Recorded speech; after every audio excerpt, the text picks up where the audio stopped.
It was the night of June 13th, 2025, a night Iran will never forget. In cities like Tehran, Isfahan, and Shiraz, life was going on as usual.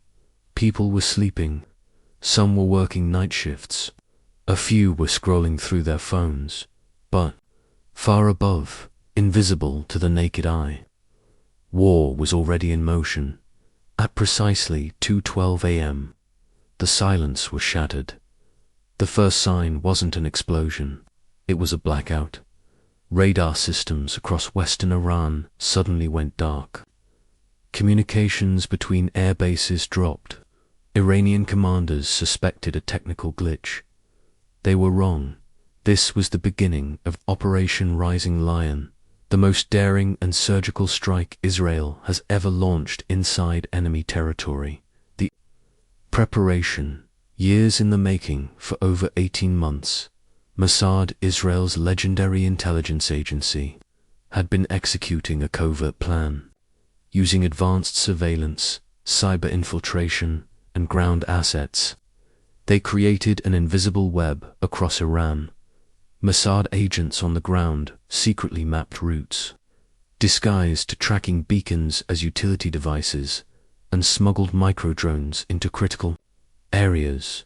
A custom-designed AI coordination system synced Israeli satellites, drone fleets, and F-35I stealth fighters in real time, ensuring no mistakes.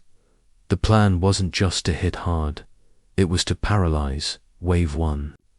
The electronic blindfold. The operation began with the deployment of over 60 miniature drones, many as small as birds, silently entering Iranian airspace from multiple directions.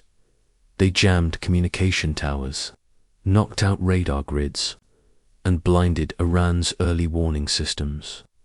At the same time, a major cyber attack, originating from a Mossad base in Cyprus, targeted Iranian military servers, spreading false data and system failures. Iran's air defense was completely disoriented. They didn't know what was real, or what was coming next. Wave 2, the airstrike that changed the game. Then came the real shock. F-35I Adir fighter jets, Israel's most advanced stealth aircraft, soared in from the south, the east, and even from Iraqi airspace, using complex flight patterns to avoid detection. They dropped precision bunker-busting bombs on nuclear research centers, missile factories, drone labs, and command hubs. The list of targets was long, but some were unmistakably strategic. Natanz, Iran's most heavily protected uranium enrichment facility, hit with multiple deep penetrating bombs. A top-secret ballistic missile site near Kermanshah, leveled to the ground. The IRGC quads, Force Central Command in Shiraz, reduced to rubble. Every target was hit with pinpoint accuracy. Wave 3, the Sea Strike's wild jets dominated the skies. Israel's Dolphin-class submarines, lurking in the Arabian Sea, launched cruise missiles at oil refineries, gas terminals, and naval bases along Iran's southern coast. The explosions at Bushehr and Bandar Abbas lit up the night sky. A major oil processing hub near the Persian Gulf caught fire, sending smoke visible from satellites in less than 2 hours. Over 330 guided munitions had been launched, and Iran was in chaos. Iran's losses, immediate and devastating. The death toll was high, and not just foot soldiers.